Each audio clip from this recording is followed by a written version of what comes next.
Hello, folks. John Shenholzer here, live from Mechanicsville, Virginia, which is just north of Richmond in the beautiful county of Hanover. Welcome to our Friday night care talks, our comprehensive addiction recovery empowerment talks. Tonight we got some fabulous speakers lined up. Tonight's topic is going to be on RAP, Recovery Advocacy Project. And for those of you who don't know me, I'm John Shenholzer, president and co-founder of the McShin Foundation, but also founder of Care Talks. And this is going to be a big show tonight. We got a lot of information, a lot of advocates out there. What are some good ways to advocate for policies and better systems of care? But before we do kick off our first speaker, I just want to introduce Nathan tonight. He is our RAP representative for the state of Virginia. And just say hello for a minute, Nathan. Hey, good night, everybody. And my name is Nathan Mitchell. I'm a person in recovery from a substance use disorder, and I have the honor of being community outreach and advocacy coordinator with the McShin Foundation. I have a separate honor of being an organizer with the Virginia Recovery Advocacy Project. And tonight we have members of the Virginia Recovery Advocacy Project, and we have members of other state recovery advocacy projects here to discuss the importance of advocacy and what we hope to do going forward in the next General Assembly session and beyond. Thank you. Good job, Nathan. Honestly, I see our co-founder Care Talks up here. You want to say hello? Sure. Hi, everyone. I'm going to be more behind the scenes. I would like Nathan to handle my part. I'm handing the torch over. So thank you, Nathan. I just want to thank everyone. Since COVID hit back in March, we were very innovative and took this live stream online. So I want to thank all of our supporters, all of our followers. Thank Todd. Widows is our behind the scene video guy with all the sound effects. So if you need any videos done, Todd Widows is your man for that. But that's it. Just thank you. We have a great set of speakers, and go ahead and feel free to comment. I'm going to be checking all the comments throughout the night, and just thank you for all of your support in 2020. So we want to wrap it up this year with some amazing speakers in our partnership with Recovery Advocacy Project. So thanks, guys. Have a happy holiday. Thank you, Honesty. These are designed to be like 8-minute talks, give or take a minute. So if you miss something, they'll be reviewed on our Facebook page. So hard to miss them. Now, our first speaker tonight is another strong woman in recovery. I got to tell you, I seen the lady at work down the General Assembly, working over the politicians, fighting to get a bill passed. She got a huge bill passed this year. We're very proud of her, and I'm going to let her tell you about that. But about a warm welcome for our friend Julie Funkhauser from Winchester, Virginia.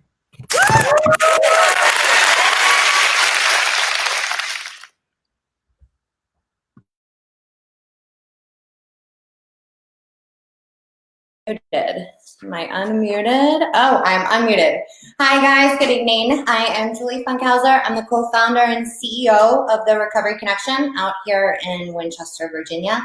Just wanted to thank John and Nathan and Honesty and everybody at McShin and everybody at Recovery Advocacy Project for putting this on. I'm super grateful and honored to have been asked to speak. I have my phone, so I tend to get a little bit wordy, so I'm going to track my time just in case.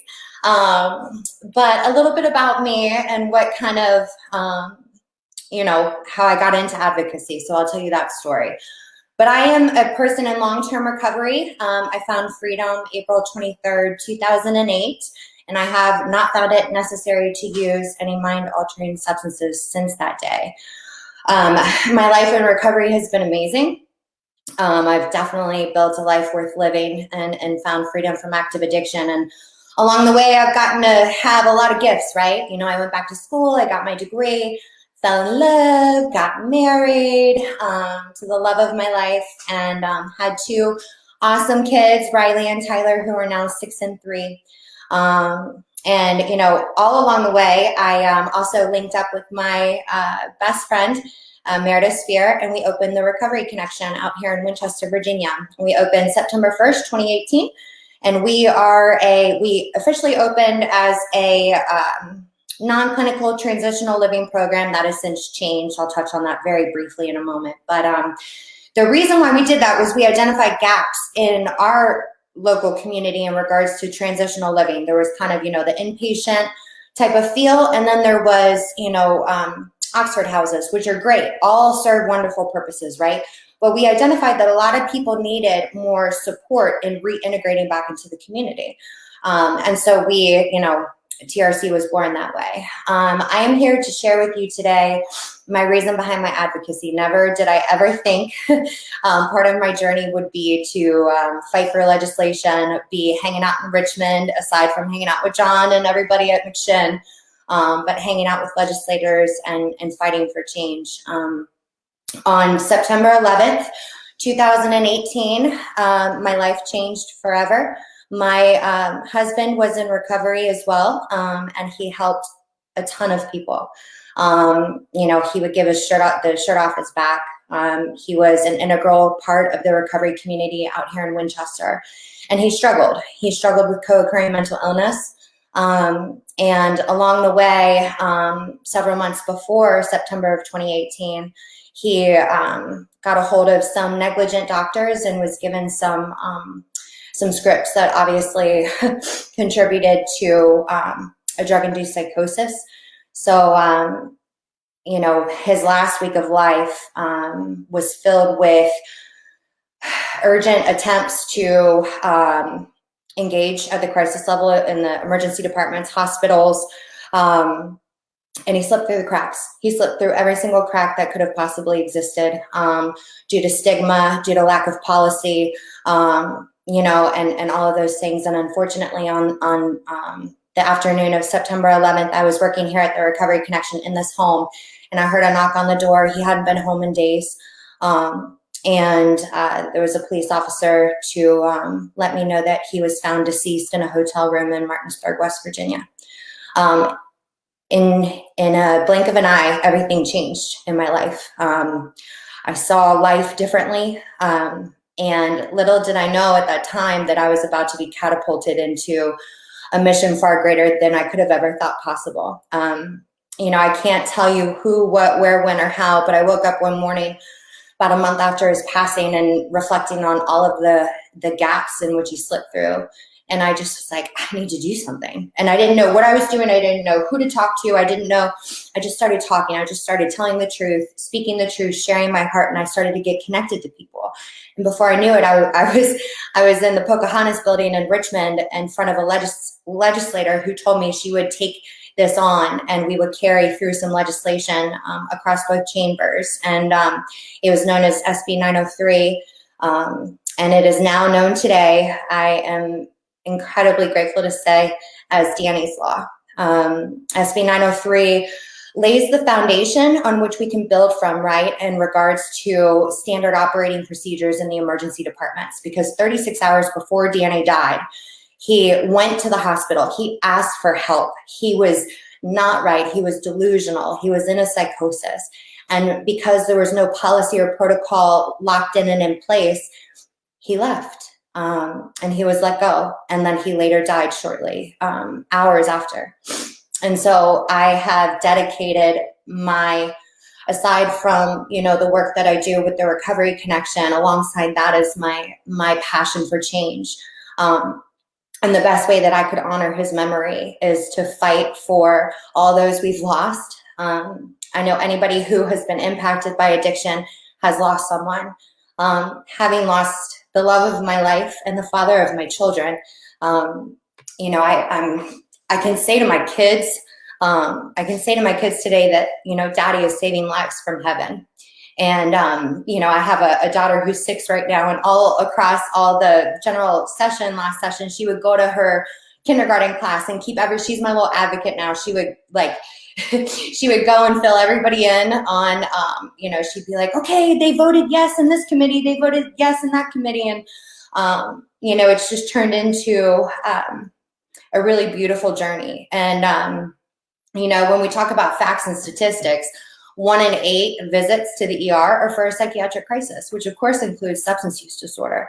16% of hospitals in the country have access to a psychiatrist in the emergency department. Those numbers to me don't match up. And I know that I'm not the only one that feels that way.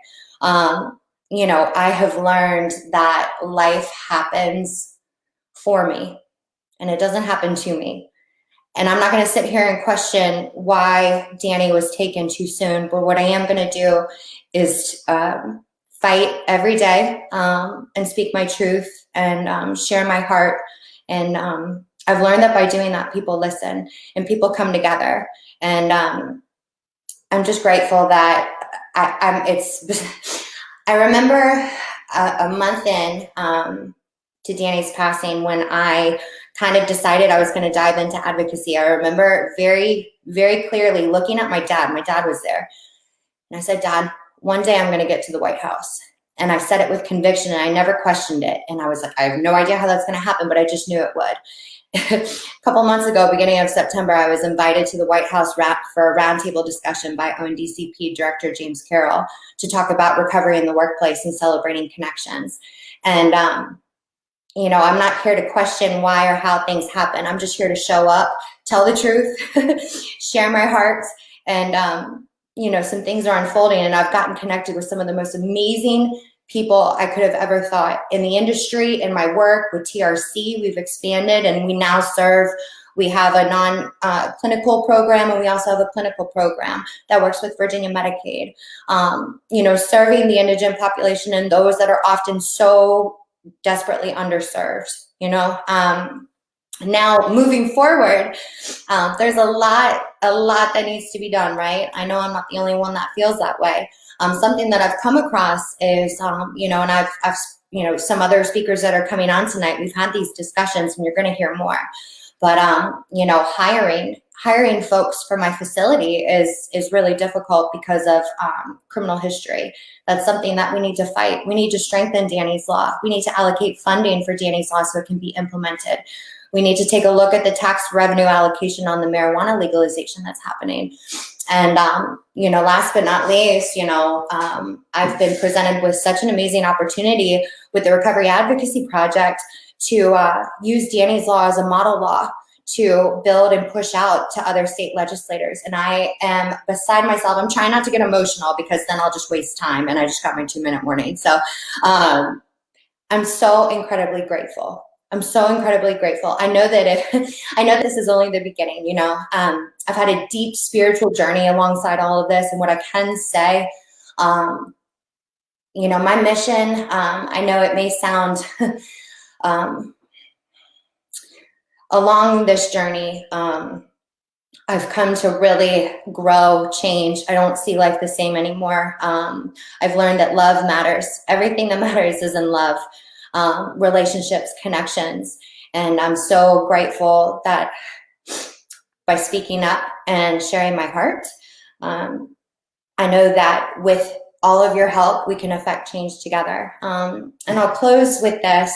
I went on a spiritual trip back in the summer and I was able to kind of build like a personal mission statement. And I spent time reflecting on all of the things that have happened in my life for me, not to me, right? All of these things that have happened, all of these catastrophic, this tragedy of losing my husband, this beauty of being launched into this world of advocacy where change is happening and I'm part of the conversation. And I'm able to be Danny's voice and be other people's voice today. But what I will say is I'll share with you my personal mission statement that I made while I was on my trip. And it's to manifest miracles, illuminate the spirit of others through love and truth, and live life alive.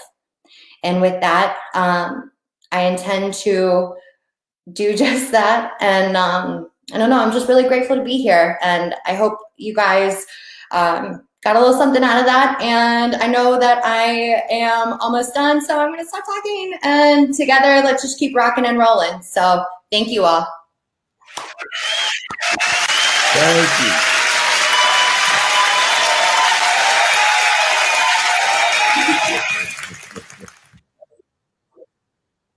Thank you so much, Julie. And I'll tell you, we're very blessed to have you in our advocacy space now. So, we got some plans for you. So stay motivated. Our next speaker tonight is a young man I met a few months back. and he's the director of the Substance Abuse Addiction Recovery Alliance of Virginia. And he came into this space not with a whole lot of background as far as what we do, but one thing I really admire about Victor is that he's been to my office several times seeking my institutional knowledge on how to navigate some challenges he might have. So I respect that. And Victor, I look forward to you continue to make those visits over to my office because I ain't done with you yet. I'm just getting started. So how about a warm welcome for Victor McKenzie? Hey, thank you. Thank you.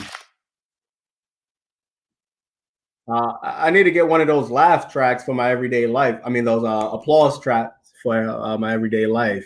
It's been a long week. But first off, I want to just express a lot of gratitude to you, John, Nathan, honestly, for having me on, and John, just really being welcoming to me in this space and really helping me develop really all the relationships and skills that are needed to succeed and really like kind of push forth what we're trying to do here. For all of that don't know, I am the executive director of Sarah, Virginia. And to be frank, my journey here is a little unlikely. I'm not a person in recovery. However, like 3 out of 4 Americans and so many Virginians, my life has been affected by addiction and substance use through family and friends, and in particular, the war on drugs. I grew up in New York City in the late 90s, which really saw the aftermath of really this failure of the war on drugs, the overcriminalization, the stigmatization, and just truly the overall failure. And those are some of the experiences that really shaped my work with Sarah, which really kind of strengthen the pillars that we operate on, which is to advocate, to educate, and support.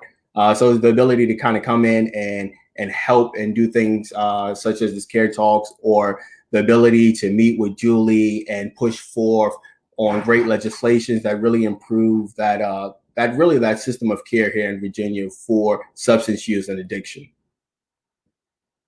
And I'm much like Julie, I can become a little bit of a talker, so I'm just going to follow a little bit on some talking points here.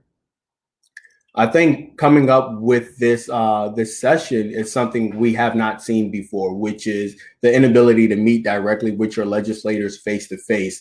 So we have to develop a new way to really get our points across and to share our stories.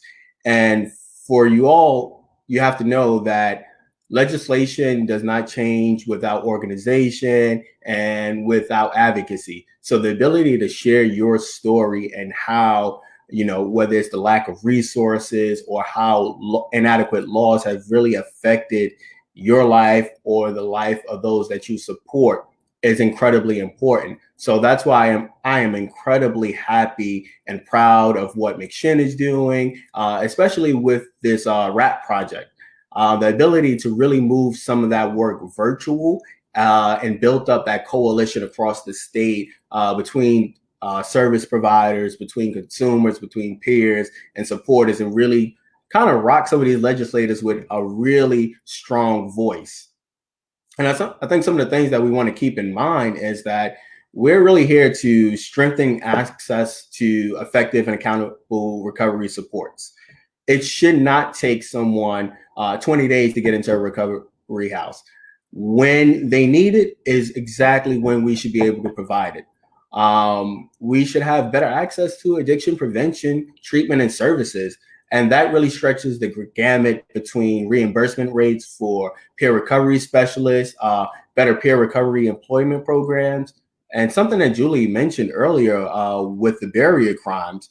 In Virginia, we faced an incredibly strained healthcare system. So the inability to add peers, folks who've kind of walked the walk, who know what it takes to really get on that path to recovery, Xing them out of like that system is incredibly damaging, especially when it's so needed. So I think that's something that Sarah wants to get behind. That's something that I want to get behind and supporting. The other thing is reducing stigma. And that's such, for me, like that's such it can be such a buzzword, but it has implications that you don't always see up front. That stigma of addiction can go through job applications and, housing applications, how you receive services. It wasn't up until this past July, with a lot of work from folks on this call right here, that if you had a drug-related conviction or a felony, you were not able to receive some of those government supports, such as TANF. And those are really safety nets. So things like that, those really outdated and inadequate legislation, I think is really what we're pushing for. And so with Sarah, I am happy to support just so many amazing people in this space, so many peers on just really kind of, to be frank, getting it done. And I think that's the asset that I bring to the organization, into this space is, hey, we're going to get it done. And I will say, just with a few tips, we are facing a 30-day session. Legislations will move fast. So the ability to kind of jump on some of these listening calls that are coming up, signing these petitions and these letters and getting out to your legislators and letting them know exactly what we need is going to be incredibly important. So that's my piece of it. Victor.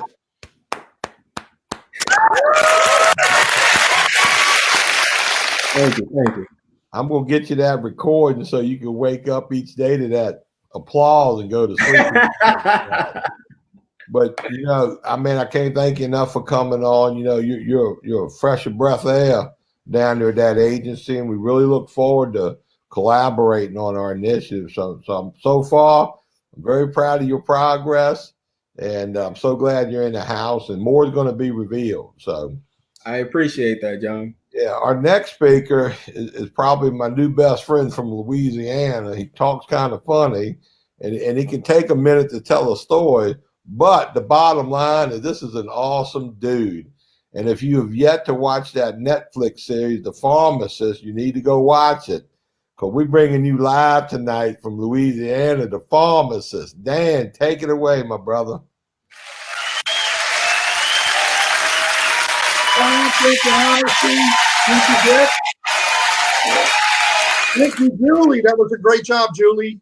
Okay, so Vic, what state? Can somebody tell me what state? Then I can talk. We in Virginia tonight, but you in Louisiana. People are tuning in from all over America. So you talking to recovering people. But Vic is working in legislatures and in lobbying in Virginia. Yeah, Virginia. Okay, great. All right, that's fine, because I might need him to help me in Virginia. Okay, I'm going to need some leaders in different states. Okay, so anyway, my part is, I know we're talking about solutions to addiction, and of course recovery advocacy. I mean, recovery is where everybody escapes the prison of addiction. So. But my job, now that the docuseries broke, and it's I got this platform now, and people kind of listen to me, and yeah, I guess I talk goofy, but they seem to like it. Okay, and so my job is to actually motivate people to get up and do something. Okay, and one of my mantras is, some people make things happen, some people watch things happen, and some people say, what happened? Okay, and we need to get people into the stage of making things happen, and you got to have confidence in yourself. You got to say that you can make a difference. Okay, because actually one person can make a difference by sparking and leading others. So we all have to kind of stand up and take action, and we got to pass this on to people who aren't in advocacy.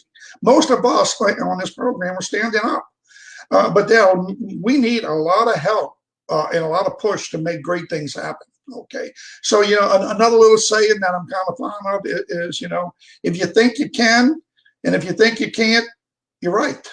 Okay, so that's what we have to do. Let me tell you a little bit about what I am trying to do and maybe why I'm trying to do it. Okay.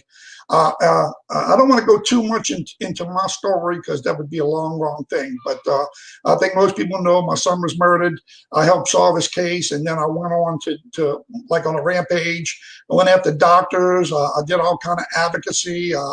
Helped form the pharmacy monitoring program and many other things. Okay, but I came to the conclusion while I was doing this is that you have to have some political force behind you. You have to have a structure like Vic was talking about. It's got to be kind of organized. It's got to be a structure. And I learned that lesson when I was a one-man show, and I went to a senator's office, and I said early on, this is back in 2002, and when the opiate thing was actually just getting started.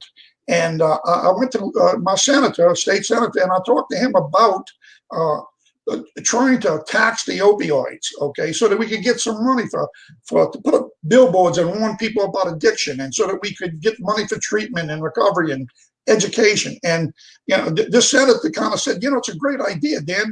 Maybe we ought to look into that. And a couple of months went by, and he wasn't really making any progress. I went back to his office, and I was talking to him. And while I was talking to him about this issue and trying to push him to get something going, because nothing was really happening, I got a phone call from my drugstore. And in that phone call, I was called by the girls that work in my drugstore, and they said that one of my good friends, okay, had overdosed and died. Okay, he's one of our patients. Okay, and this guy overheard that conversation. And he said, "Boy, Dan, I know you're working in the trenches, and I wish we could do this thing faster, but you know what the real problem is? Not enough people are dying." And that shook me. It shook me, and I didn't really have too much of a comeback. I do now realize that at that time, less people were dying then than today. But actually, there was something else going on back there. In my community, I kept track of the overdose deaths. I talked to the police, I talked to the coroner, I talked to the emergency room doctors, and I kept track of it, okay? And later on, when I got CDC numbers on how many people died in a certain interval, only 1/3 of our overdose deaths were being reported back then. Parents, talk about stigma, parents did not want to admit that their child died by overdose. Now that's gotten better, but I'm still sure we're missing some, okay? And back then, coroners went along with that, okay, in our local community. Thank God that's not happening now. But, even when he said not enough people dying, there probably wasn't enough people dying. But the other thing is, if I could have came back and said, something, I have an organization, okay? And in my organization, we have thousands of people, okay? And you know what? They are going to get that message that not enough people are dying. And that's why we're not going to do this solution that I had, or this idea that I had. And I thought to myself, boy, if I could have done that, I probably could have got a better response out of this guy, because he would have been embarrassed, okay? It might have affected his election, okay? And I had that concept in my head, okay? But the other problem I had back then was I didn't have this platform, okay?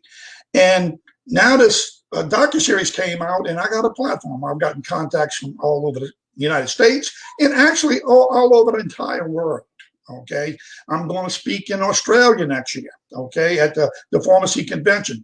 I was supposed to speak in Ireland this year. Okay, I've been invited to speak in the Philippines. Okay, I've been invited to speak at 3 of the major pharmacy schools, but COVID did wipe out a lot of that. But some of it's getting pushed to next year. So I have this platform now, and so many people telling me their stories and realizing there's other advocates out there working. But, we don't have, I use the example of the NRA. Whether you agree with the NRA or not, they have a lot of political impact. They get most of what they want, and they do that by scaring politicians, okay?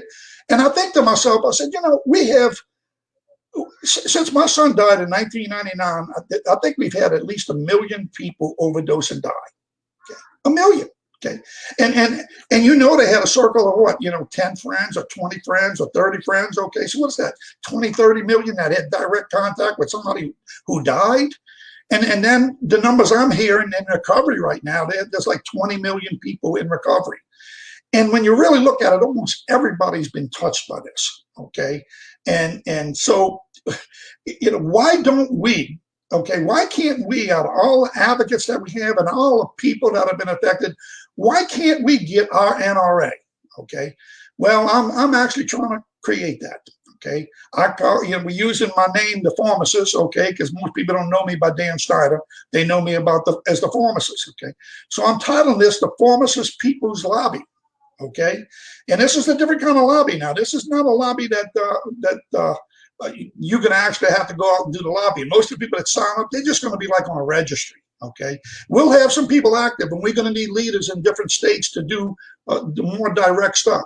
But a lot of people are going to be just there on standby, so that when legislation comes up, okay, we can notify everybody in that particular state. If it's a state issue, if it's a federal issue, we can notify everybody in the country that we have on this registry.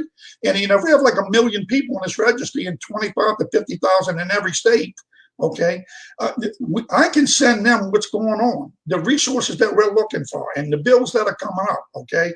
And those people can send emails to these congressmen and these senators and what have you, okay? And let me tell you, they can also write op-eds. They can also make phone calls. And in fact, if it gets bad enough, we'll protest, okay? We shouldn't have to take this crap anymore, okay? This thing has only gotten worse, okay? And we have to band together. We're all in this together, okay? So I appreciate that Vic's doing some stuff, and it sounds like y'all have done some great things in your state to have an impact. We need that in every state. And we need to soup that up, okay? And then we need it on a federal level, okay? So, again, I had a concept when I was doing my advocacy way back 15, 20 years ago, okay? I could see this thing emerging, this opiate crisis, this addiction crisis. I could foresee that it was going to be sadly, a really horrible thing, okay? And unfortunately, I was right. Okay, it's bad, and right now during COVID, it seems like it's getting worse. So, as I see this, we have to get together and actually do something about this. Okay, and with my organization, when I was praying for solutions way back then, God has always been connected to me. And when I was praying for solutions, I used to drive through these trees. And I don't know if anybody can see it, but up on the other side, let's see, I can't remember what side it is for you guys. Okay, there's a tunnel of trees, okay? And then also you see a young man in that picture, that's my son, which it's just all about my son, okay? And so any of that, I looked at those trees and I said, it forms a tunnel. And at the end of every tunnel, there's light at the end of the tunnel.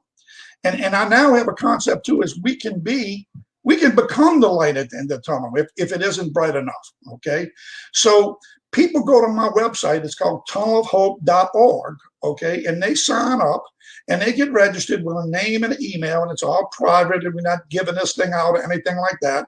We're eventually going to categorize it by state, okay? We're going to pick some leaders in different states. We eventually hopefully get some resources and can maybe pay some people to do some of this work. Of course, a lot of it will be based on volunteers. But if we can get this huge number of people, we can have an impact. And it gets back to when you talk about solutions. You can have the greatest solution in the world, but if you can't get it implemented, it doesn't do anything. Just like my story about taxing the opioids, 15 years ago. That might have had an impact, okay? But I didn't have the clout to get that done, okay? I don't want that to happen again, okay?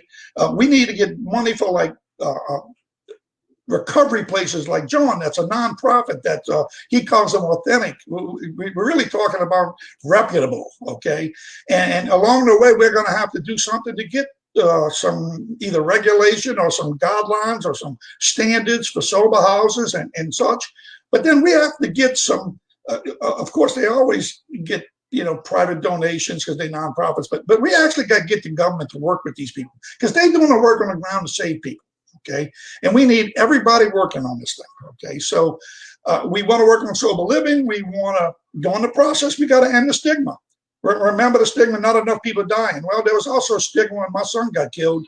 The police didn't want to actually go out and find his killer because they treated him like a criminal, just like his killer was. And so we got to end the stigma. We also got to figure out a way to get the insurance industry to start paying for non-opioid treatments. Okay, there's so many things that we can do to reduce the chances. I want to actually close by something that my wife started, and I'd love us to be able to implement this at some point in time. We proposed way back again in like 2004 that there be a class in high school, a for-credit class in high school that's mandatory for graduation. Okay, and it would cover things like education on what kind of effect drugs have to your brains. Okay, show the destruction that addiction causes. It would go across, cover bullying and suicide and social responsibility and personal responsibility, and maybe some life skills. Okay, and maybe there could be kids going on a field trip to and then maybe the coroner's office or maybe to a jail. Okay, and we've got to. We've got a lot of addicts out there, and we got to work in recovery and get these people treated. We got to stop spending money on incarceration and enforcement. We got to direct it toward treatment. But we also have to stop a new generation from becoming addicts. So, I'm sorry, I just get excited about this. I want everybody here to you can continue doing what you're doing. I'm not stealing anybody, okay? But you could go on and register at Tunnel of Hope, and you can be part of the light at the end of the tunnel.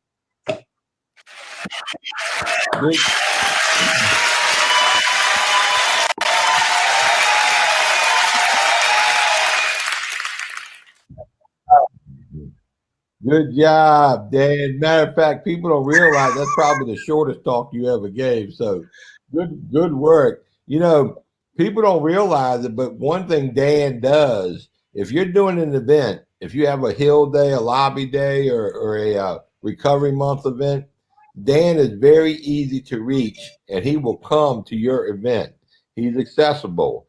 And go to his Tunnel of Hope website, like he mentioned, make him a donation, because he's come to several events I've been to or have done, and he's not smart enough to ask for an honorarium. We give him one, but the man is worth his weight in gold. So y'all wear him out. He's an old guy, but I think we're keeping him young by having him in our space. So good work, Dan. And our next up speaker, our last speaker before the break, this is a rock star from up in Connecticut, man. I love her. She's passionate about recovery. She's an awesome peer support specialist. She does great training. I couldn't be more proud of her and have her on the show tonight. So big hand for my friend Carol Cruz. Thank you. It's always a pleasure. I'm like Victor. I want a recording of that hand clap to wake me up every morning. I don't get that kind of reception from my husband and my son, and our new we have a rescue from Tennessee. His name is Shane. So he might be coming busting through the door. So that's why I'm wearing my Princess Leia ears tonight, just so there's no background noise and disruption. So thank you so much, John and Honesty and Nathan, for having me on. This actually is my second time, so I feel like I'm Alec Baldwin with SNL. I'm just kind of racking it up on my visits here to Care Talks. But, I'm really here tonight to just share about the advocacy work that I'm doing with Recovery Advocacy Project, with Mobilize Recovery, and with our new caucus, the Inclusivity Caucus.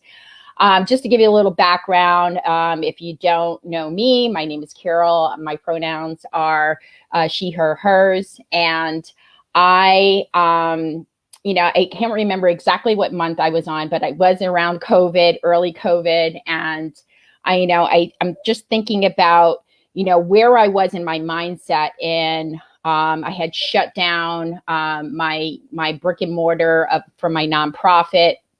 I'm here in Milford, Connecticut, and I had a 550 square foot place where I was doing recovery coach training and peer coach training, and we were having yoga, and it was where recovery and wellness met, and it just was an awesome space, and it was really sad, I had to close those doors. Still kept my nonprofit.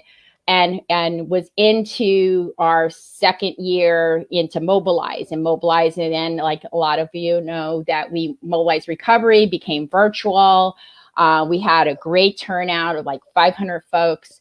But while we were going through that process, I started to notice, you know, through people were responding that were showing up. And this was also too very, very close to after, you know, George Floyd was murdered. We were talking about Breonna Taylor, you know, and the injustice of everything that was going on. And it was just, there was such a heaviness.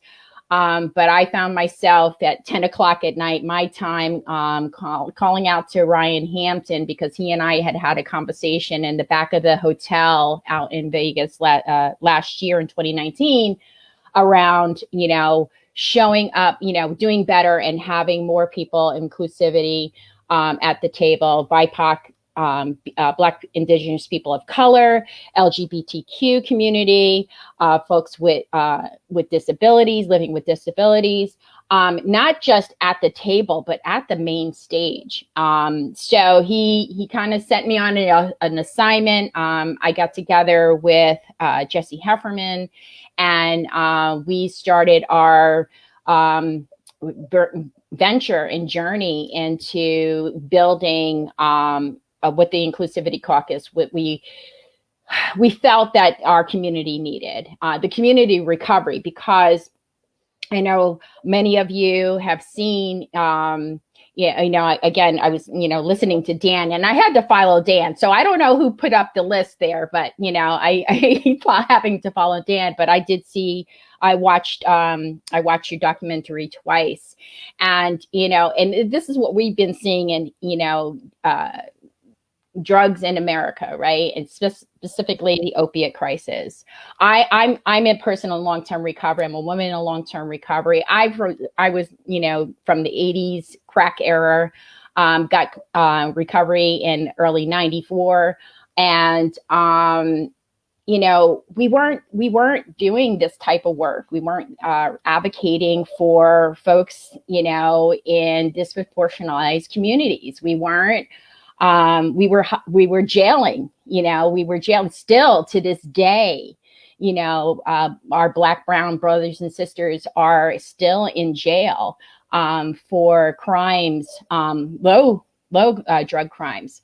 So, you know, between George Floyd and, you know, the rallies, the peaceful rallies, BLM, everything that was going on, we said, you know, here at Mobilize, we have to speak out about this. We have to create this, what I was calling a safe space, but, you know, as now we've got members of the Inclusivity Caucus, we have about 25 members currently, and you know, it was birthed out of Mobilize Recovery. We met there, we did a meet and greet, and we've been meeting ever since. We took December off, but we were hearing about, we need brave spaces. We need brave spaces. We need to collaborate. We need to create community. We need to create connections. I'm going to give you all the C's. We have to make a commitment. You know, I heard that from Dan just earlier, like we need to come together and pull all the punches and come together in community. But one thing I also noticed that was missing with BIPOC and LGBTQ community was that human connection. Again, here's COVID, right? We're shut down. We're not able to hug each other. And we don't even actually today, we have numbers of those that have been affected by the opiate crisis, but we don't have an accurate number of folks that have been affected by, opiate and the pandemic. And we know we've lost a tremendous amount of folks through this whole period of 9 months. I am excited about the new administration. I'm excited because not only for the fact that there's folks that are looking like me, and I see that I'm running out of time, and I appreciate the time that you've given me, but I just want to leave you all with these questions. These are questions that we had at our wrap end of year meeting last night. Are there marginalized communities in your area, in your state? Because we're organizing new teams, right? This for 2021. So I want you to think about this. If there are not marginalized communities in your area, and there's no one representing at the table, don't tokenize. Don't go out there and say, oh, I need to find a Black person, or I need to find a person from the LGBTQ community. Go out there and invite them to the meeting and listen to them. Listen to what they need, because this is super, super important. We have to listen. We have to not only, diversity does not mean inclusion. Inclusion means we hear all voices. So we need to honor all pathways to recovery, and that including harm reduction. So that is what I'm doing on a national level, and I hope to bring more of that here into Connecticut. So thank you so much for allowing me to share with you what I'm up to, and I look forward to coming on 3 times. Honesty, I'm waiting. Hey.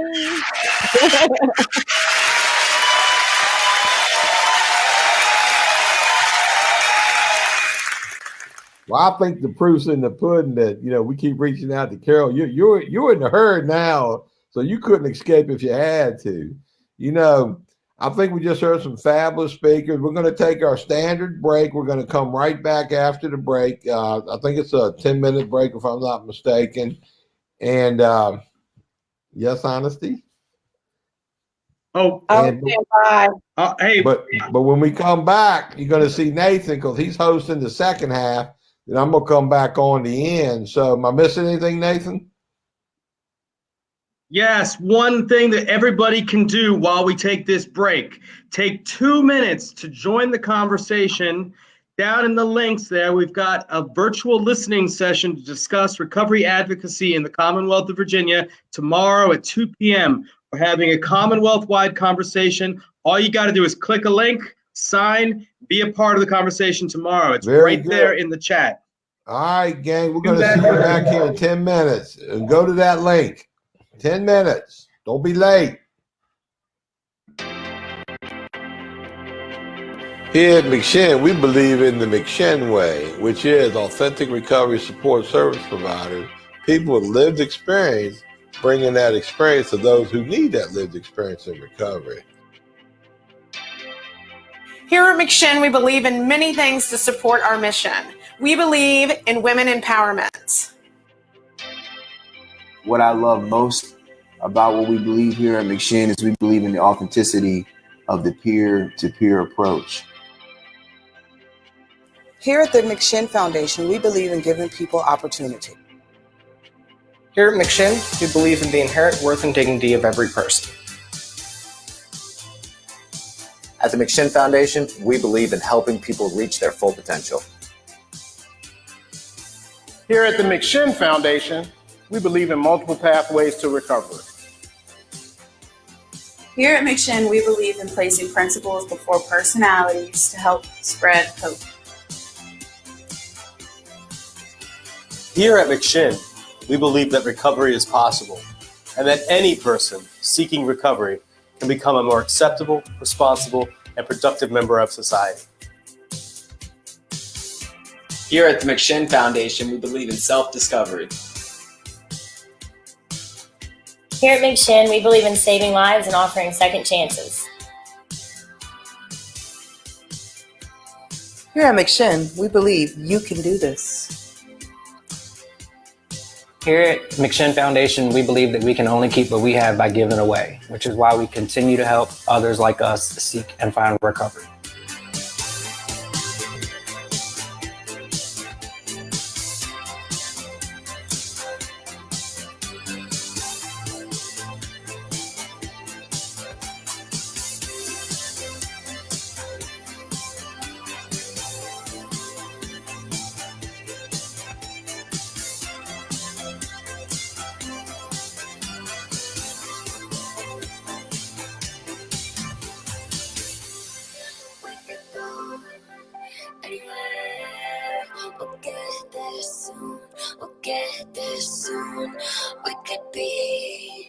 Any place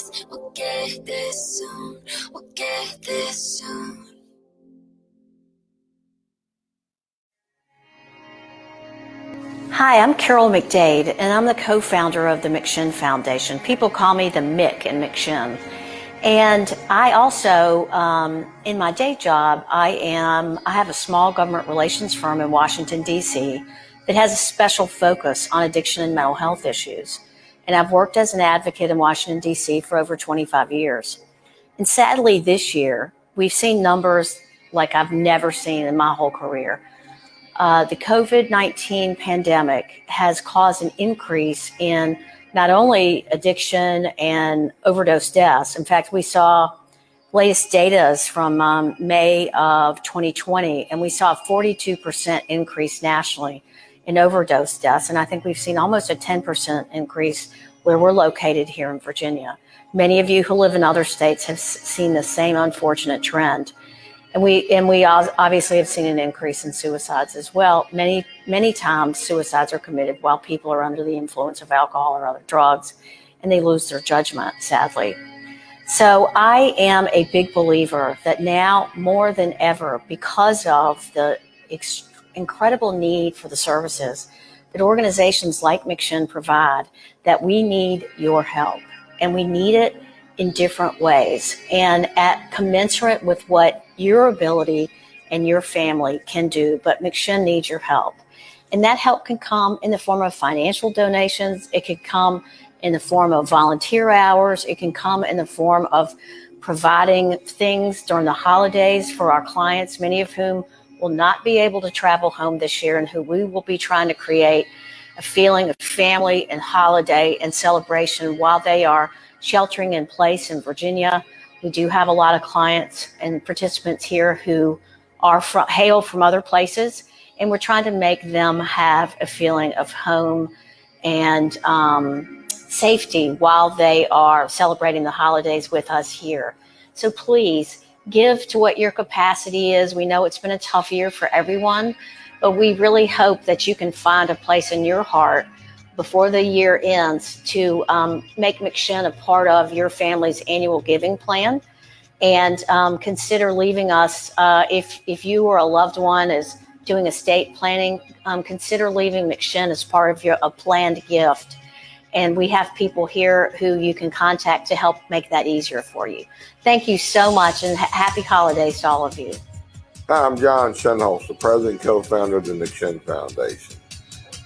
I'm going to put this to you simple. Since COVID-19 struck our community, not only have we seen a surge in overdoses and overdose deaths, but relapses. It's just the nature of the illness combined with the COVID restriction, it just made everything incredibly more unmanageable. But more important for this particular request is our expenses has gone beyond our wildest imagination. Now more than ever before, we need your help. We have so many people that we're helping regularly.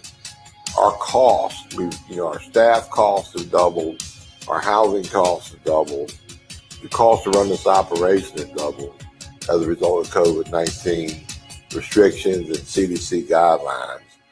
Now the good news is, as long as we're in the game, we'll really continue to make that difference.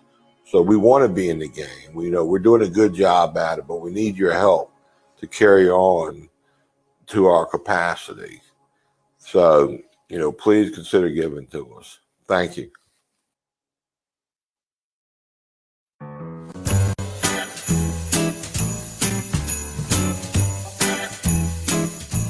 Hey everyone, my name is Elf Honesty, and I'm here live from the McShin Foundation. I just want to thank everybody again for the Giving Tuesday donations and our end of the year appeal to help indigents walking through our door with same-day services for peer-to-peer recovery support services, housing, food.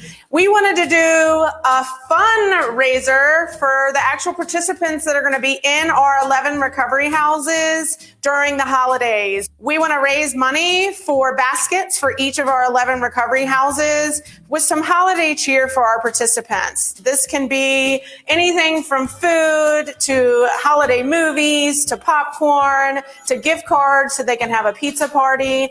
But we are going to put a little donate button for $25, just a click of a button, $25 to help spread some holiday cheer to our participants. Wouldn't that be great, Santa? That would be great. Hey, everybody. I am Santa Claus, aka Mr. Claus, aka the man who delivers the gifts. We need some help this year. It's been a tough year. 2020 has hit us hard. So we definitely are looking for some help. Santa's goal, along with Elf Honesty here, is to deliver some packages to our 11 recovery houses around the community. So we definitely would love to get some help. There's many ways you can do that. You can do it with your time. You can come help me carry the bags of gifts. You can come ride along in our sleigh, or you can donate money, donate your helping hands if you can fix things or maybe prepare the packages. But there's many ways. If you just contact us, contact my helper Elf Honesty, and she'll let you know how you can help. So I just want to give a quick shout out really quick to two amazing female alumni that are doing amazing things in their life. Jenny T for the beautiful slippers and Hannah N for the elf outfit. It's really cool meeting awesome people just like me in recovery that know me very well. And if you know me, you know I love Christmas. I value it. I cherish it. There's been many holidays that I was not present for my family. So now during the holidays, it is extra special to me to be present. So I want to instill that in all of our participants as well as our staff in this organization because the holidays are the jam. Our participants have lost loved ones and family members to addiction as well this year. So we're really big on healing families and saving lives. So when a participant comes to our organization, it is our job to try to heal that family as well. Especially now during the holidays, it could be really, really rough, during the holidays for a reoccurrence of use rates nationally. So we want to try to make it as happy and jolly as we can. So please help us help our participants have a fun, happy holiday, and we really appreciate it. So what you can do is, again, hit the $25 donate button, and we love Santa. Yes, and Santa loves peanut butter cookies and apples. Apples, golden, delicious apples. So if you want to deliver some treats here to Santa's home base, it would be peanut butter cookies and golden, delicious apples. So this is really going to be shout outs from Santa. So next week, Santa is going to pull out shout out from Santa. So next week, Santa and I will be here as well, and Santa's going to read off the nice list of all those that have donated throughout the week. So if you'd like a shout out from Santa, shout out Santa, then please, please, please donate today and help us give some holiday cheer to our participants in our housing. Thank you. Thanks again, everybody. Ho, ho, ho.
Well, welcome back, everybody. My name is Nathan Mitchell again, and welcome.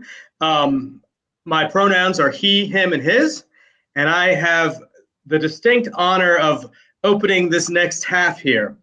I'm a person in recovery, and I found my recovery through the McShin Foundation, specifically through a jail program of the McShin Foundation. And I cannot tell you how grateful I am every single day to walk among giants and to sometimes stand on their shoulders. Today, sometimes you get to do really cool things, and this is one of the coolest things. I get to introduce people I absolutely love and some people I know I'm going to love as I get to hear more stories, Vanessa. But right now, I'm looking at Carol McDade right here. And I cannot tell you what this woman means to me personally. She is a hero to me from just a little bit I've heard of her story and what she's done in the 25 plus years that she's done advocacy on the federal level. What I've learned from her in her 23 years of continuous long-term recovery, I continue to be amazed and astounded and lucky to come to work. So with all that, I hope you have all signed up to join the conversation tomorrow with the virtual recovery conversation. I introduce one of my heroes, Carol McDade. Thank you, Carol. Thank you.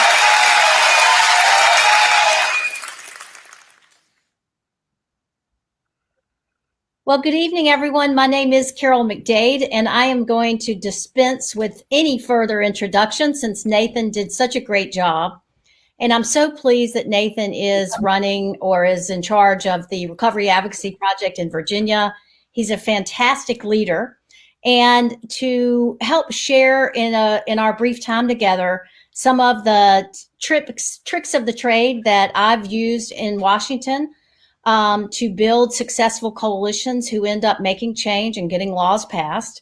I put together a few slides, and I think Todd is going to bring them up right now and help advance them for me so I can articulate best practices for you as quick as possible. Next slide. So one of the things that I think that is so important about the Recovery Advocacy Project is not only that it's statewide, but it's nationwide. And it's particularly important during this time to really garner all the resources we can and have common messaging and common tactics so we can advance our cause. And I think one of the most important things I've learned is you want to build advocacy capacity within your organization and not just have one key person that's the advocacy guy. It's always great to have a leader. Nathan's ours at McShin. But it's important to build that base, knowledge base, and that understanding about advocacy up and down an organization. You also want to utilize your existing strengths. So if somebody in your organization or in your network is particularly skilled at one thing, you want to make sure that you set them up to succeed by using and playing to their strengths. And you also want to develop consensus-based, broad messaging that speaks to everyone in your movement. Not everybody agrees on everything, and the good news is they don't have to, but you do want to keep it up, your messaging, your common themes, or your asks, if you will, if you're in a state, if you're looking forward to your state legislative session. And you want to have them high level enough that a broad base of individuals and groups can agree to it. Next slide. So one of the things that you want to do when you're thinking about, well, what should that broad-based messaging be? I'll give you an example of something that's worked for me in coalitions I've had is addiction is a treatable health condition. That's one of them, for example. We also know that many individuals affected by addiction are criminal justice involved, and we want to make sure that we build messaging that will speak to that part of our community. You want to have it be high import to the majority of folks in your movement. So you don't want to have, worry about little teeny bills that only affect a few organizations. You want to have high level issues that everybody can get around as key organizing principles. You want your messages to be simple enough for an 8th grader, but crisp enough for the media to want to pick it up. You want to stay away from a bunch of acronyms, like you heard John explain. CARE talks about using all of the words behind the acronym, and that's important to do because sometimes we throw around a bunch of acronyms and people don't know what in the world we're talking about. And we want to make sure that our messaging could be communicated by individuals that don't have policy fluency. In other words, it's easy, it's crisp, and catchy. Next slide. You want to build a narrative that all of your advocates feel comfortable talking about. And we've already had some good work done by national organizations, including the Recovery Advocacy Project that was started by the Mobilize Recovery that Carol mentioned. We've had, we've had advocacy that I've worked on and others, Unite to Face Addiction, Nothing About Us Without Us, Achieve a Health Response to Addiction. So there have been some broad, high-level message that help create this narrative to lay out and build the case to the lawmakers that we're oftentimes trying to influence. As you've heard tonight from both Carol and Dan, families of loss have a very powerful message and one that oftentimes packs a punch with the folks we're trying to influence. But you want to make sure, oftentimes our stories are complicated, they're long, they're heartfelt, people are still grieving. So you want to make sure that you can get your story down so that you've got the quick and dirty 1-minute elevator talk at 5 and 10-minute talk to be able to get your point across quickly. Because sometimes you might have to walk with a legislator, as I know Honesty's done, while they're going to votes in another building, and you have to be able to spit out what your message is. The other thing I think it's important is that we have to link our personal stories to the particular advocacy goal. So let's say we're trying to get a bill passed that's about disseminating naloxone, the life-saving overdose drug. You want to make sure that if you've had a person in your family, for example, that you've unfortunately lost to addiction, you want to tie that personal story to the actual bill you're trying to pass, and not just, if you're a person in recovery, tell your story that you might do inside one of your self-help groups. So you want to make sure you can tie your story to the advocacy action that you are trying to get accomplished. You want to practice on your families and friends that aren't in the advocacy game, so to make sure they can follow what you're talking about. And as I mentioned, you want to stay away from acronyms because a lot of times legislators aren't going to have any idea what they mean. Next slide. So building consensus among a disparate amount of groups is not always easy. I'm sure Nathan, if he hasn't already figured that out, is figuring that out as we speak. Oftentimes, there's a very wide degree of difference in the experience of various organizations. Some may want to focus only on recovery housing. Others only want to focus on prevention. Others are harm prevention. How do you really coalesce and bring all these people together? And I think that what I have learned, sometimes the hard way, is that being a purist and only caring about one issue is not the way that you actually get legislation passed these days. You have to collaborate with other people, because the broader the base of people in your coalition, the more voices and the more votes you're likely to be able to get, and the more legislators you can hit, because you'll have people from all over the state or all over the country who can personalize and reach out and give that message.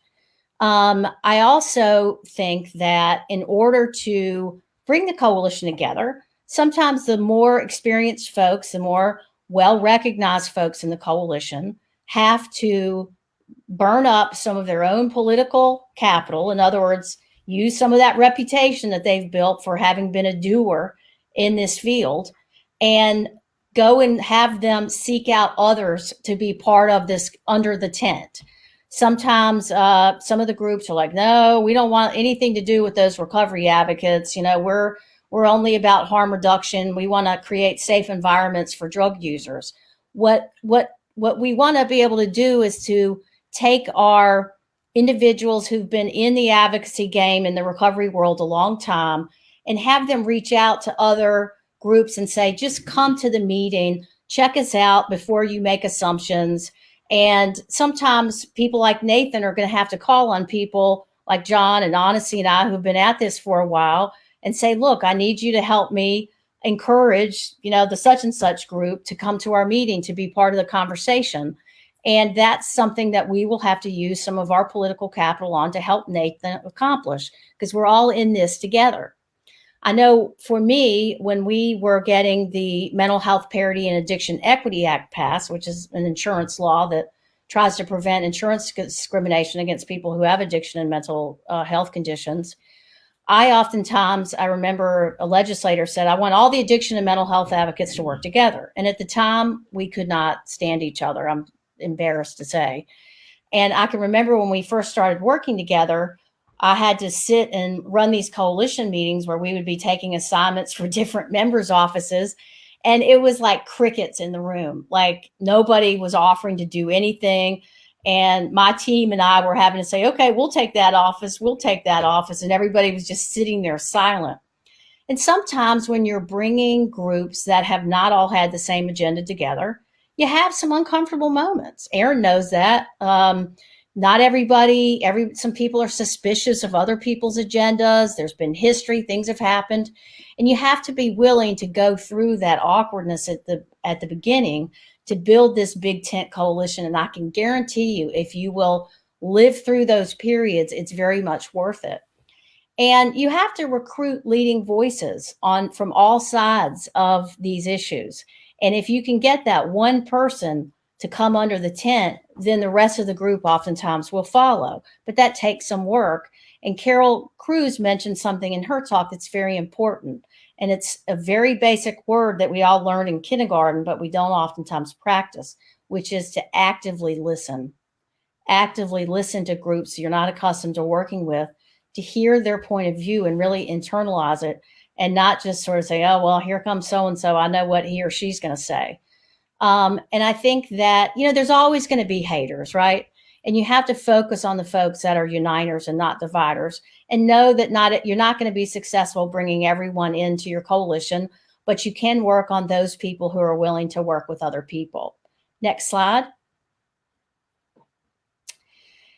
When we talk about building a coalition, what we're really talking about is creating a constituency of consequence, making sure that the recovering community and this broad coalition of people who care about those affected by substance use disorders become, in fact, a constituency of consequence in your state legislature, in your city council, in the nation's capital. Wherever you are in your world trying to make change, you want to make those people that care about addiction a constituency of consequence.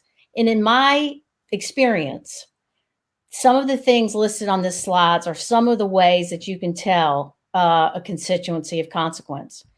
And the first one and most important one is unity among a broad-based coalition on one to three top line issues. It's hard to carry more than 3 issues in a meeting with a legislator. There's just not enough time. It gets too complicated. And the idea would be that you would get unity on 1 to 2, 3 top line issues that the Recovery Advocacy Project and community in your state could agree to. You want to have well-planned tactics and strategies, whether it's an advocacy day when your state legislature is first starting. You might want to have a media campaign, public relations, and you want to have these tactics and these action alerts or days on which all the advocates and all the activists do an action on one given day. And you want to make sure you can disseminate out, because what you want is to create this echo chamber where the legislators on a particular day have all they've heard about is addiction all day long, and recovery and the solution to addiction. Also, a constituency of consequence always usually has some funding. You don't have to have a lot of dough, but you do have to have some money. And you have to be nimble enough to take advantage of issue openings when they arise. And what do I mean by that? Well, unfortunately, sometimes addiction is marked by great tragedy and great personal loss. It could be, I know in our neck of the woods in Richmond, Virginia, we've had a lot of news stories lately about the increase in the overdose deaths and suicide rate in our state and in our communities.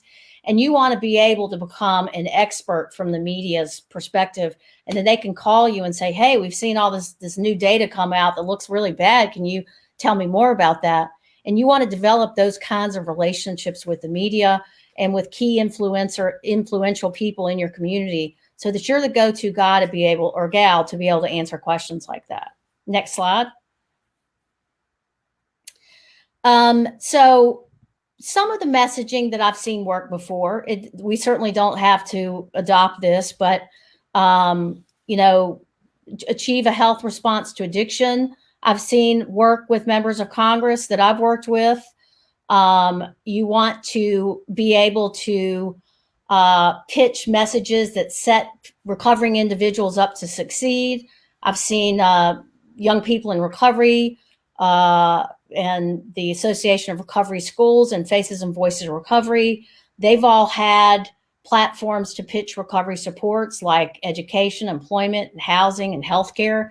That has been effective. We've gotten money through various legislative vehicles for that. And messaging around protecting the civil liberties of those in or seeking recovery who are just as involved has also been quite effective. So again, these are messages that it's hard to, who's going to argue that addiction is a health condition and you know, rather than a crime? Hard to make an argument against that. So these are some of the kinds of common messaging that I've seen work for coalitions. Next slide. Like I mentioned, oftentimes, and especially we're seeing post-COVID, we're seeing, you know, quite an increase, 42% nationally since COVID started, increase in the overdose rate, and the suicide rate has gone equally high. There is a real, there's an art, if you will, to turning tragedies into advocacy issue openings. I think first and foremost, you have to afford the tragedy, the loss of life, the suicides, the overdoses, and the families of those who have undergone these horrible tragedies, the healing, the dignity, and respect that they deserve. This is not just, you know, we're not just turning, you know, a good crisis into an opportunity, as Rahm Emanuel once said.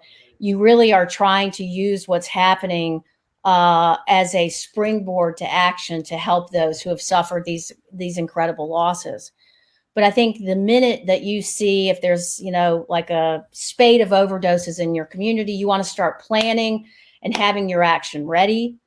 The scale of what you plan and the number of individuals that you have does matter. So if you've ever wondered why you get 5 or 10 emails about the same event, it's because bodies matter. The visual matters to the newspaper if they go and take a picture, if there's a bunch of people in the crowd. And overdose and suicides and the terrible amount of problems and PTSD and incarceration of veterans are all issues that present great advocacy openings, sadly. Next slide. So I wanted to just wrap up here by encouraging everybody to be part of this coalition, join the discussion that Nathan's convening tomorrow, and know that being part of something bigger is not giving up your individuality. It's increasing and amplifying your personal power and your ability to activate and mobilize your community. So thanks so much, and good luck to everybody, and happy holidays.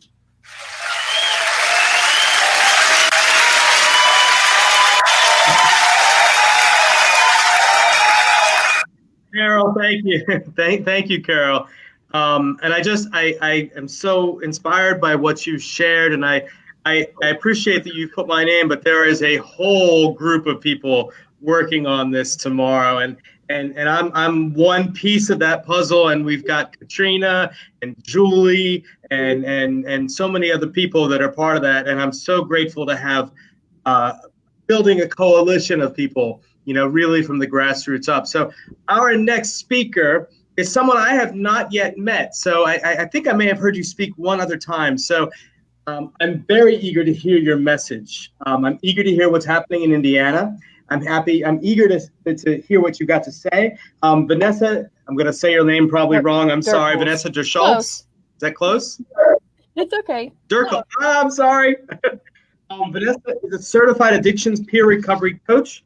She is in Indiana. She's a person in recovery. And Vanessa, I look forward to introducing you another time where I can actually share more experience and knowing you, because I know that you come with a great list here. So please, go ahead. Thank you. Thank you so much.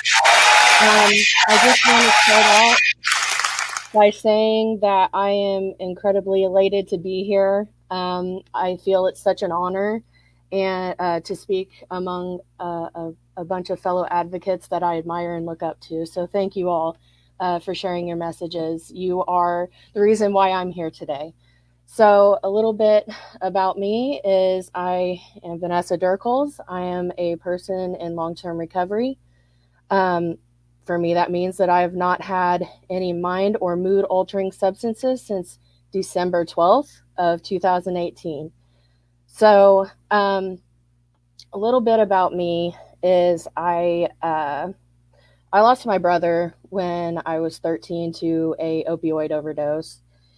And long story short, I identify with both sides of addiction when it comes to the family and being the person in substance dependency.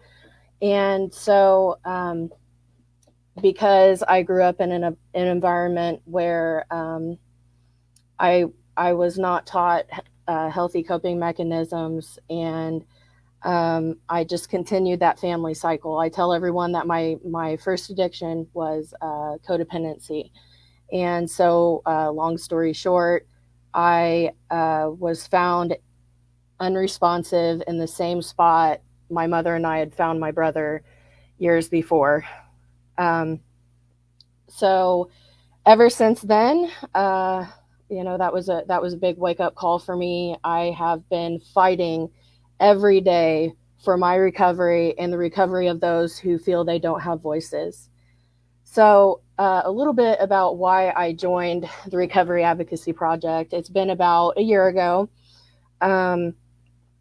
I was really desperate to reach people on a state level. I do a lot within my community. As mentioned, I'm a certified peer recovery coach, and I'm a student going into the counseling field. So I got to be able to work with people in my community. And so I was invited by a friend of mine who is also a volunteer state lead, and he asked me to join. And so I've been with the Recovery Advocacy Project ever since. So a little bit about Indiana's process is that we started out in September of 2019, and we created a listening forum. The thing that I love about the Recovery Advocacy Project is it's grassroots based. So it's all about advocates. It's all about people in recovery. It's all about people coming together from all levels. And so we created a listening forum to hear what individuals in our state felt needed to be addressed when it comes to recovery. And so after listening to many individuals and what they had to say, we found that people had issues with access, be it transportation, housing for not only for themselves, but their family, to improve the recovery services being provided, follow up in addition to those, stigma related, obviously mental health is a huge stigma along with substance dependency. We want to humanize recovery. We want to humanize that, and we want to make that person centered rather than a stereotype. And we wanted to improve the language.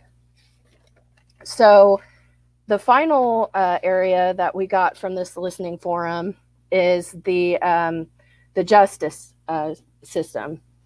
And so we heard from a lot of people that they wanted to decriminalize addiction, safeguard people in recovery in their civil rights, support recovery-oriented options for problem-solving courts.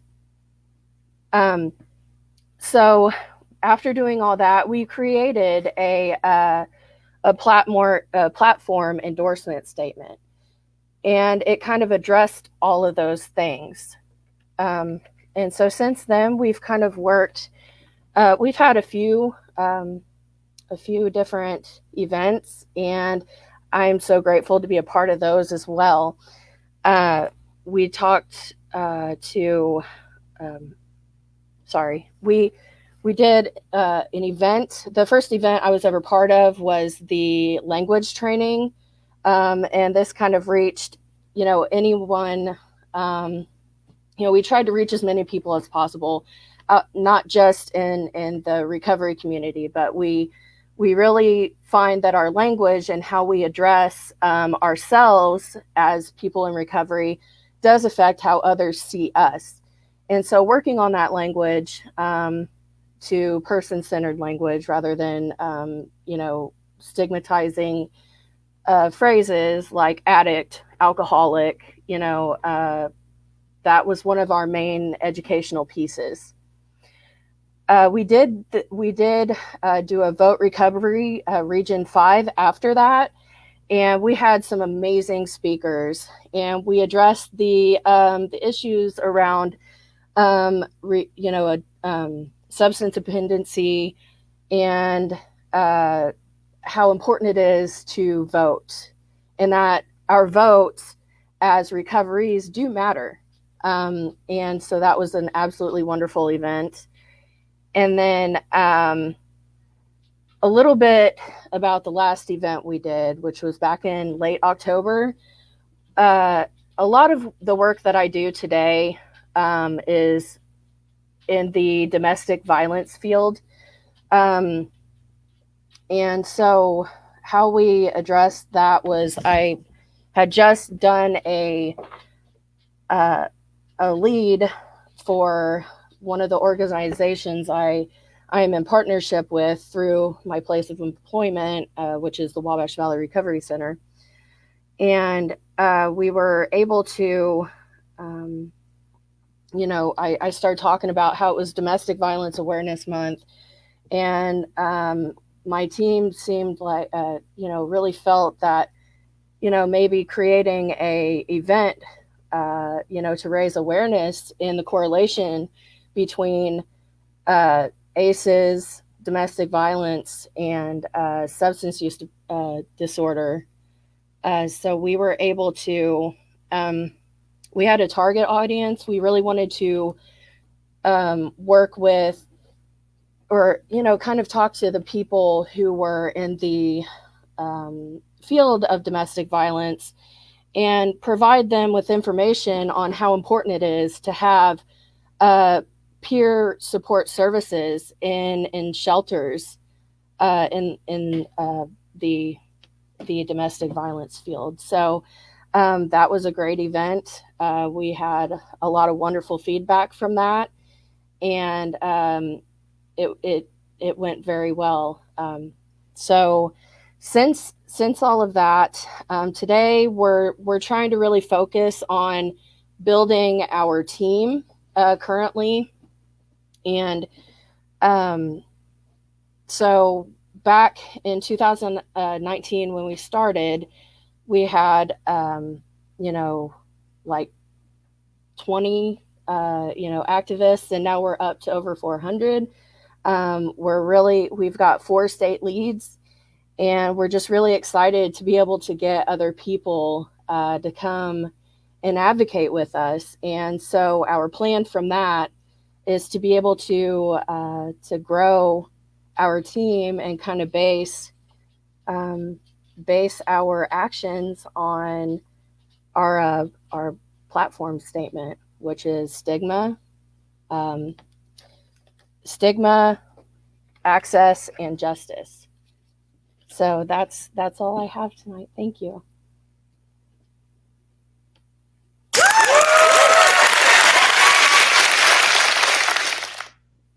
great job, Vanessa. Thank you so much. And I love how you succinctly brought that to stigma, access, and justice. I'm inspired by your lead there, and I hope to work with you going forward to help us build our capacity here in Virginia. Our next speaker is Ana Maria Hernandez. She's a field director with the Recovery Advocacy Project in Nevada. I have heard you share before, and I am encouraged by what you do. I welcome you today, and thank you so much for joining us. Ana Maria. Thank you. Thank you, everybody. There we go. Like everybody else, I also need this reel to wake up to every morning. But I just really want to start off by saying how grateful I am to be able to be on this panel today with all of these incredible advocates, people that I really admire and that I've been learning a lot from. So my name is Ana Maria Hernandez, and although I am not a person in recovery myself, I very much identify as part of the recovery community.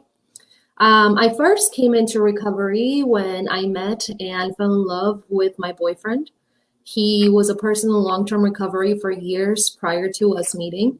And it was really next to him that I learned what recovery was all about. And what recovery principles were all about. I learned that recovery really is just bringing health and happiness to people that are struggling. And I was all very much about that message. And Nicholas taught me a lot, but I didn't really learn until the day that I unfortunately found him deceased from an overdose at our house. And since that day, my plan has been, my legacy from Nicholas has always been to bring recovery to every other place that I can. He taught me what recovery was all about, and now it is my turn to educate others about the power and the beauty of recovery. I started with Recovery Advocacy Project because my previous experience has always been in advocacy, in how to create systemic change so that all of our communities can feel represented at the table and so that we can eliminate things like stigma. So I have been very, very blessed to come to Recovery Advocacy Project because what we're doing is just giving the tools to all communities to be able to organize locally for the needs of our specific communities. One of the things that I've learned the most and that I continue to see the most is that every community, even inside of our recovery community, we're all very different. And geographically, we all have different needs. We all have different barriers. There is not a lot of equity in services a lot of times. So the most important thing that we can each do is get involved and try to find solutions to the problems that we can actually find solutions to. Somebody said earlier that one person is able to create change, and that's absolutely the truth. And the best part is that when we all organize together and advocate together, that change is tenfold. So it's all about getting involved and trying to identify the issues that are most common inside of our small community and trying to come up with solutions to that. And little by little, it all starts adding up to the point where we can start creating systemic change. So I encourage everybody here to always speak up, always reach out to your legislators, share your story. The power of story is huge and so powerful. So always share your story and organize inside of your community. Always try to find solutions for the issues that are going on. So thank you very much for having me here today. I am very grateful to be a part of this conversation. And I challenge all of you for this last few days of the year to really think about what recovery advocacy means to you and to come up with your recovery resolution for 2021. Think about the ways that you yourself can get involved on an individual basis to reach out to others, to get in touch with others, to get involved with others, and in that way start creating teams to affect change. So thank you very much, everybody, and thank you for having me.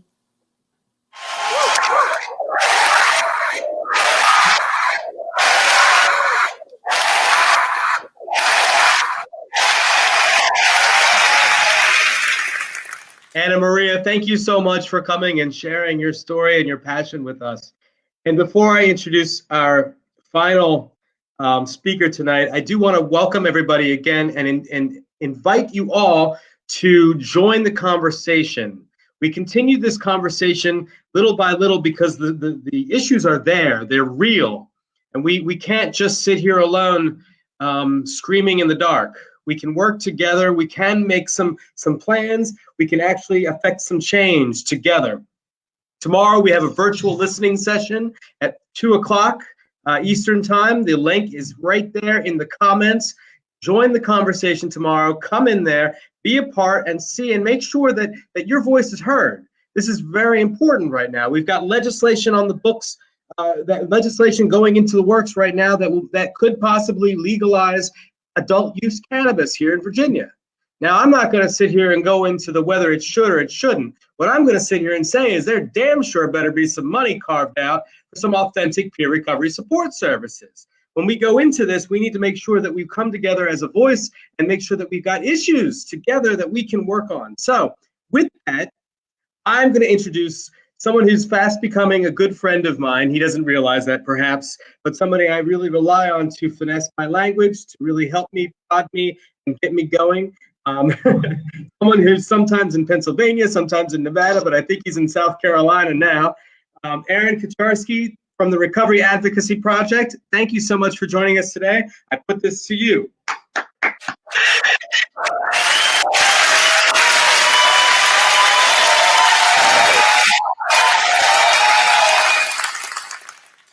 All right, thank you for that introduction. I've actually, my name is Aaron Kaczarski. I actually have not done a lot of speaking engagements lately, and that's on purpose. And so when I think somebody volunteered me for this, and I just said yes, and that's fine. And so I'm a person in long-term recovery since September 6th of 2003. And I'm also, so I do some work with Recovery Advocacy Project around grassroots organizing. And I'm also somebody that I consider myself a community organizer. And at the age of 17, I took this door-to-door job as a community organizer. I saw it was in the paper. It said community organizer. That's what I was applying for. And it was for this environmental group called Clean Water Action. And so I was that kid that was, knocking on doors, talking to people about the environment at an early age. So the activist sort of piece of me, I think, kind of started there.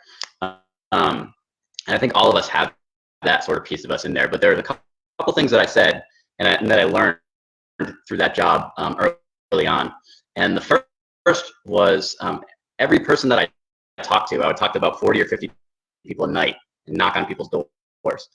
And I would say, I'm organizing your community and we win our campaigns and strengthen numbers.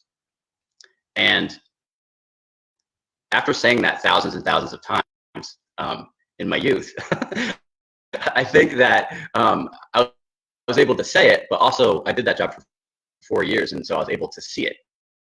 We won campaigns by mobilizing people that cared about the issues that we cared about. We won campaigns by generating letters to elected officials on the issues that people cared about, and we did fundraising around those issues and advocated on behalf of the people that signed up. And the other thing that I learned in that job is that a lot of people are going to slam doors in your face. And the reason why I say that is because it's true, in the sense that no matter what community organizing you're doing, and even in our recovery, we come across these barriers. We come across obstacles. And it's really easy for us, if we feel like we're doing it alone, to get burnt out or frustrated, or lose focus on what we're doing. And so part of Recovery Advocacy Project that I like, and what attracted me to this project, is bringing people together and empowering people to find their organizing strengths and give them community organizing tools. We write advocacy guides for people. We have a platform where we can create petitions or letter writing campaigns. We do events and trainings, and it's all based on what people on the ground, on the grassroots level, are telling us. And so it begins with listening to people. And I know that Carol Cruz had mentioned that, like, that piece right there.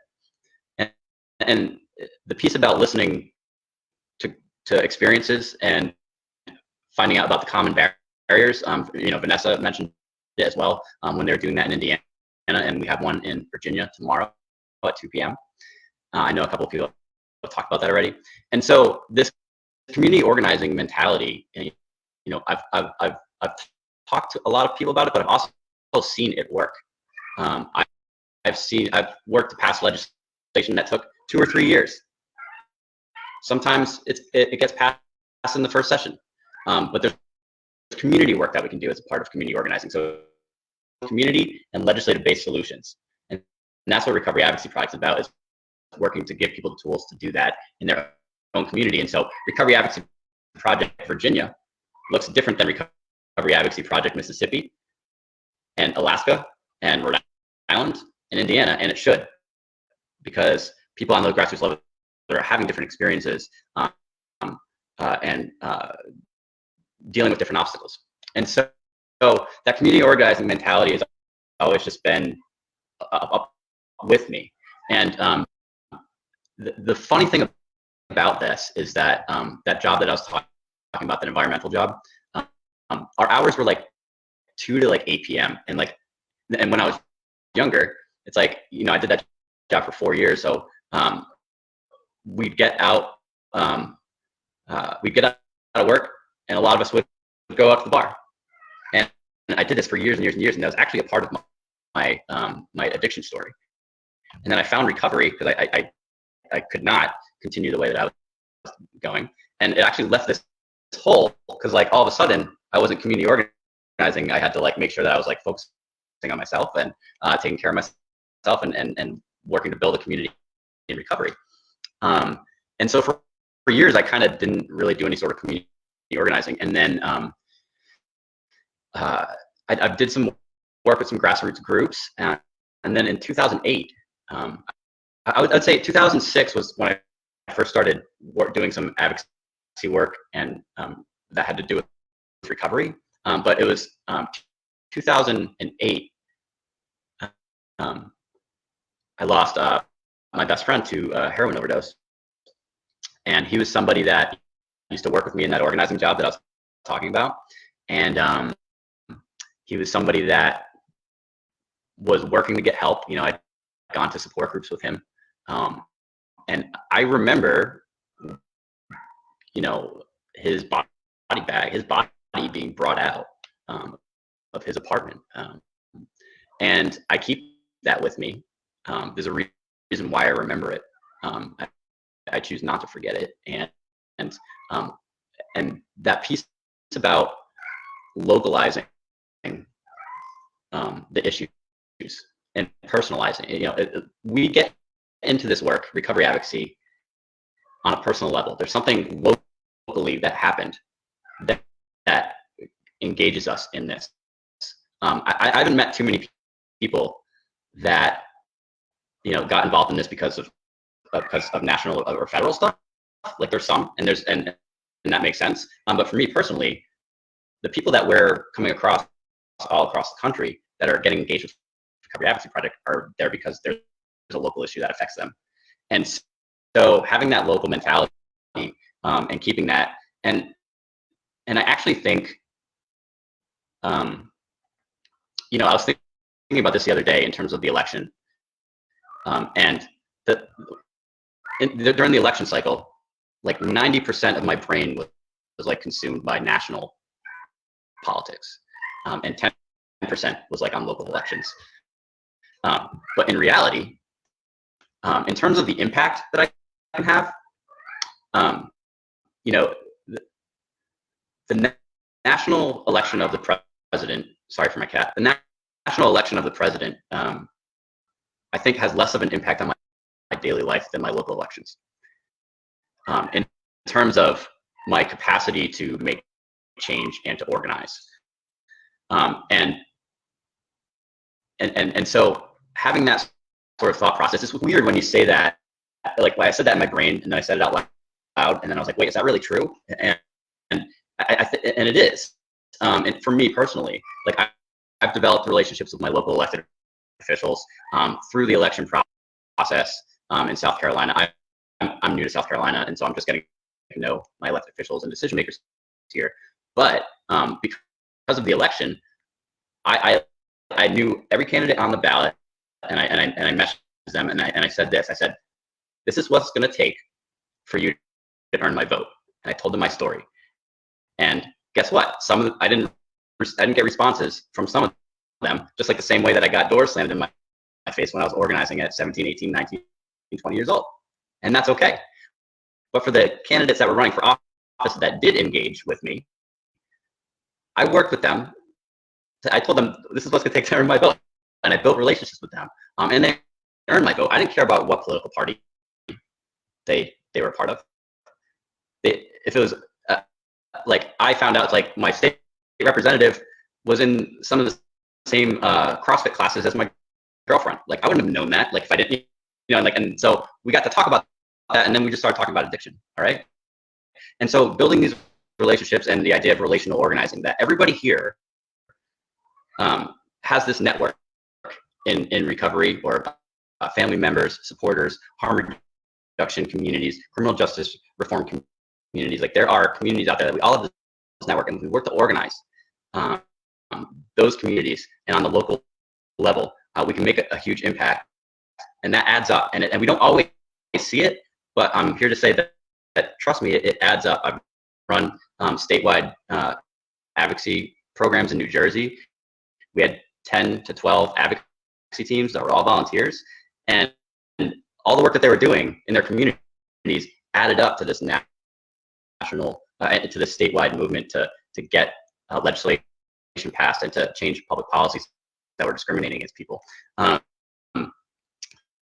know that I only have a minute left, and so I'm going to return this back to Nathan, and I want to thank all of the speakers that were able to share, and for the invitation from McShin and Care Talks. Thank you all very much.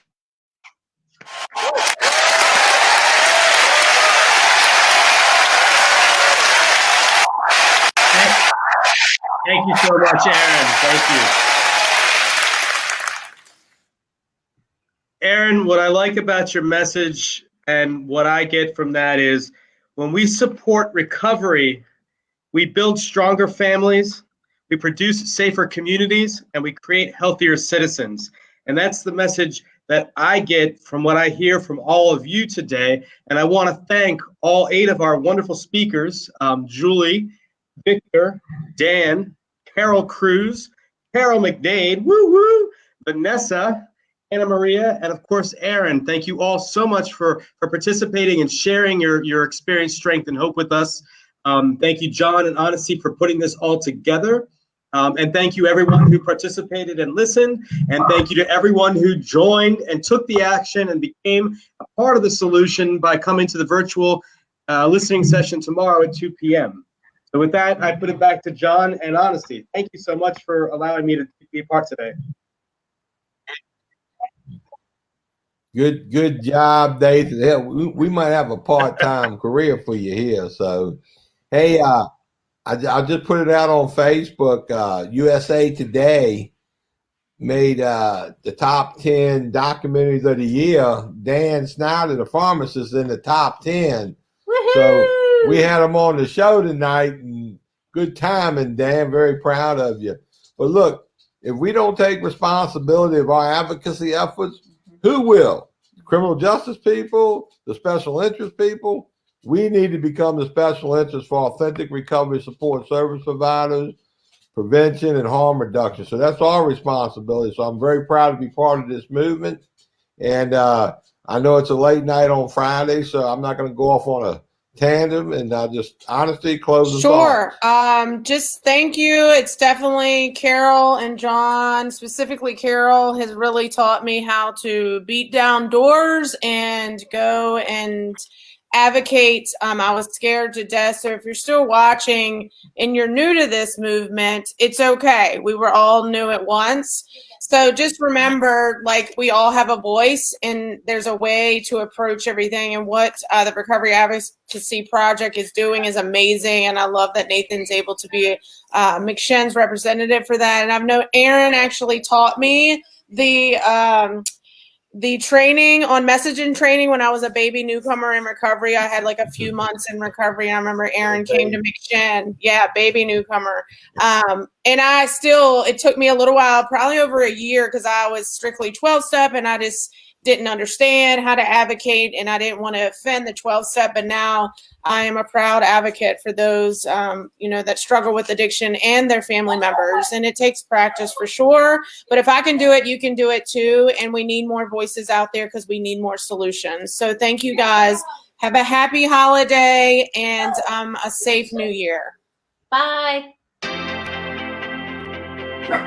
Here at McShin, we believe in the McShin way, which is authentic recovery support service providers, people with lived experience, bringing that experience to those who need that lived experience in recovery. Here at McShin, we believe in many things to support our mission. We believe in women empowerment. What I love most about what we believe here at McShin is we believe in the authenticity of the peer-to-peer approach. Here at the McShin Foundation, we believe in giving people opportunity. Here at McShin, we believe in the inherent worth and dignity of every person. At the McShin Foundation, we believe in helping people reach their full potential.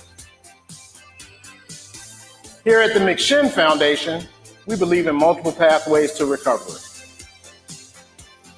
Here at McShin, we believe in placing principles before personalities to help spread hope. Here at McShin, we believe that recovery is possible and that any person seeking recovery can become a more acceptable, responsible, and productive member of society. Here at the McShin Foundation, we believe in self-discovery. Here at McShin, we believe in saving lives and offering second chances. Here at McShin, we believe you can do this. Here at McShin Foundation, we believe that we can only keep what we have by giving away, which is why we continue to help others like us seek and find recovery.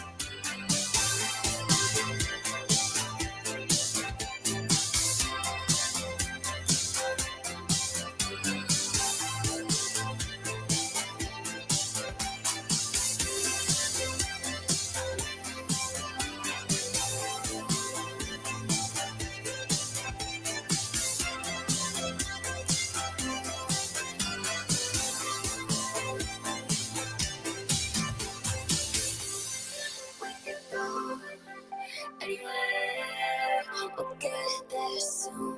We'll get there soon. We could be any place. We'll get there soon. We'll get there soon.